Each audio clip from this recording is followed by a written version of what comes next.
Now, let's talk about how you actually get unstuck without burning everything down. So now you know that you're stuck, and maybe for the first time, you're allowing yourself to admit it. That's not a failure, that's the beginning. Let me walk you through 3 things that helped me to get unstuck, not by burning my life down, but by reclaiming my direction, one bold step at a time. Number 1, ask better questions. When I was in the thick of it, I kept asking, what should I do? As if there was a right answer out there that I just hadn't found yet. But that question kept me spinning. The better question was, who do I want to become? That shifted everything, because the path forward isn't just about doing, it's about becoming. Forget job titles for a second. Who is the person that you want to wake up as a year from now? What does she value? How does she spend her time? What energizes her? Number 2 is take tiny, bold moves. Here's the paradox. The more stuck you feel, the smaller the move you need. Big leaps are sexy, but most real change starts with something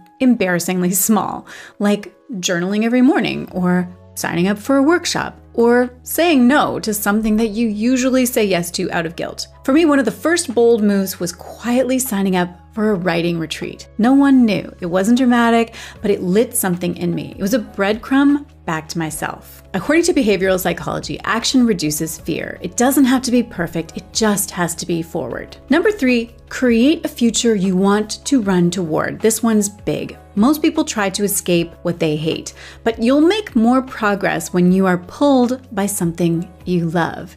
You don't need a 10-year plan, but you do need a direction, a vision that feels exciting, even if it's blurry. And sometimes all you need is a whisper, just a sense or a flicker of something that feels like a possibility. Howard Thurman said, "Don't ask what the world needs. Ask what makes you come alive and go do it." Because what the world needs is people who have come alive. I love that quote because it reminds me the world doesn't need more shoulds. It needs more people doing work that moves them. If you've made it this far, I want you to hear this loud and clear. You are not behind. You are not broken. You are not too old. You haven't missed your shot. You are in a season of awakening, and that's sacred. Any reactions to the part? She makes a lot of valid points. I like the fact that she changed the question of, what are you going to do versus who do you want to become? Yeah. Yeah. Because what do you want to do has so many, options. But sometimes because there's too many options in that question, it could leave some people stuck. Still. Kim, if you ever hear this, maybe you can respond to me. I'm Richie. But I guess my question to your question, the one about it's a good idea to ask yourself where do I see myself in the future? Because I guess my question, isn't that a little bit dangerous? Because then what if you say I want to see myself in, I don't know, Barcelona, doing something in Barcelona, right? I don't know. But then what if it's not attainable? What if something happens and it doesn't work out, but you got your hopes up, and then you kind of end up finding yourself again and just I failed. I guess my question would be I don't know. I guess it more of is it ideal to have a goal, a future goal of something that is realistic? Or should you be kind of open, I want, for example, me. I want to get into creative writing. Well, technically I already am. And I want to write a series in the future. I also want to continue on pursuing the career of motivational speaking. I've learned to be open with the possibility that A, anything can happen, but B, things can change also. Similar to how, I went from high school to college to after college. And I ended up here on YouTube, and I love it, but it was never what I thought I would have been doing. You get me? I don't know. I guess it's which one, what type of question should you be asking? I guess is my question. If you ever hear that, or if anybody wants to share your opinion, share it in the comment section. my thing, it actually kind of adding on to what Jesus said, where it's like the question really shouldn't be like what, like, what to do, but who you should be becoming. Because the question, like, if you can understand the idea of identity, if you can find that, then you understand that everything that's revolved around the do is pure method. Where it's like, the best example I can do is like, if you identify as like a form of like a musician or something like that, and of course the natural probably do would be like to play, sing, whatever, but then sometimes life gets in the way, where they're like, you lose your voice, an accident occurs where you can't play and stuff like that. Does that mean you lose your essence, your do? You don't. You just shift methods, because your identity stays intact, where you're still like you can do music, but you might have to approach it differently, where it's like you may not be able to play music, but maybe you can write music. You may not be able to sing music, but you might be able to teach people music.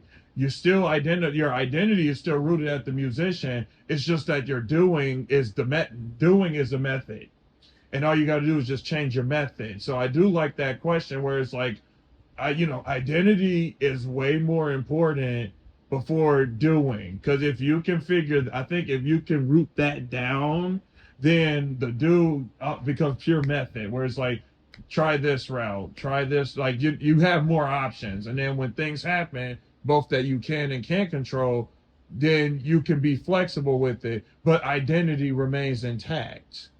So, yeah.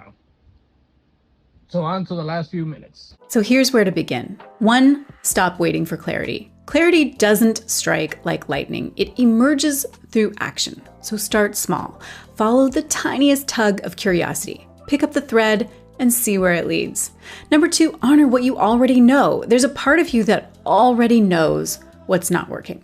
That part, it's trustworthy. Start listening. Number 3 is borrow my belief until you find your own. If you're still unsure, that's okay. Borrow mine. I know reinvention is possible because I've done it, and I've walked hundreds of others through it. Leaving medicine didn't happen overnight. It took years of nudges and false starts and quiet experiments. But looking back, it was the best decision I ever made.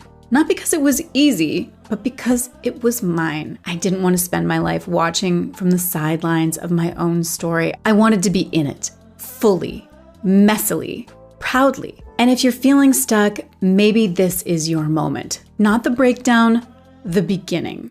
Okay. So that's the entirety of the video. I know we technically said that we were only going to do parts of it, but the video is pretty good. So, to wrap up the entirety of this long episode of ours, any closing thoughts, guys? Try the best that you can to live your life. Agreed. Like, it's gonna be hard. Like, living life is not easy at Not for the all. faint of heart. I think that you're meant to go through some hardship because it exposes you to the deeper parts of yourself, and parts of yourself that you can heal, parts of yourself that you can help, you know. And also remember, like as she said, it's never too late to reinvent yourself. You just have to do it and stop like procrastinating on it. What about you guys? My statement would definitely be, yeah, it's similar to what she said. It's just there's nothing wrong with the reset, but more on the lines of really you hitting the reset and you taking life by the helm. Then like, if you got to deal with you on this, like I've been using this terminology like I don't know, like for a while now, where it's like sometimes it's not the world that I'm like dealing with. Sometimes my biggest opponent is me, and I'll literally be like, I'm dealing with me right now. If you got to deal with yourself in order to like resolve what decision you made about just shifting gears in life and all of that, I just want to impart this to you, that you do have the room to do that. There's nothing wrong with you just kind of going back and forth with yourself and like kind of wrestling with yourself about this decision, just so long as in the end like your resolve is what pins that, voice of doubt that has your face, that sounds like you pin that to the ground. Because and it's not going to always be an easy fight. Like I shared it in this, where in all seriousness, it wasn't easy just walking away from everything that I kind of like started, like, and I put years into it. But I got to be honest, I look kind of at what the prospects for my future is now.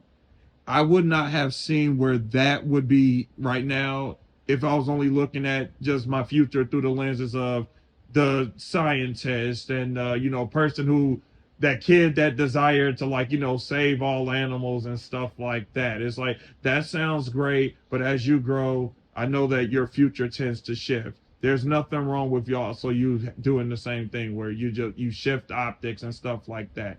Just give yourself grace. Give yourself grace to honestly move. Like, yeah. And something that, so I got some closing thoughts. So first one, I did like what she shared, and it's a strategy that I've been doing like more this week.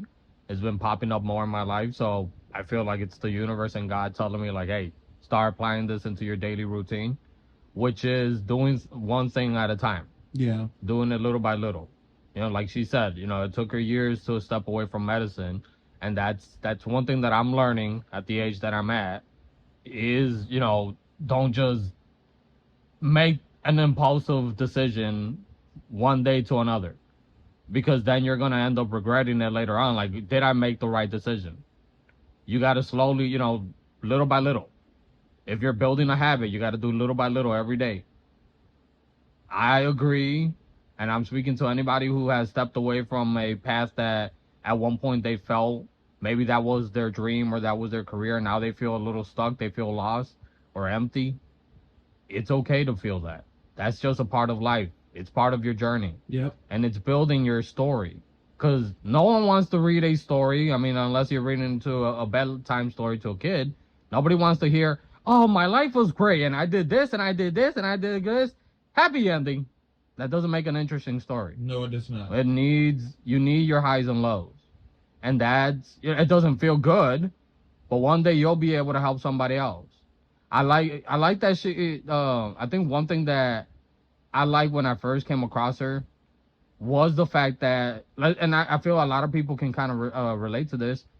When you hear this type of advice coming from somebody that lived through something for years, a professional, right? Somebody in the medical field, right? We as a society, we respect doctors a lot. So to hear somebody that was in the medical field for 20 years to come out and speak about it, and not only speak about it, and clearly she's somewhere where she's actually happy at.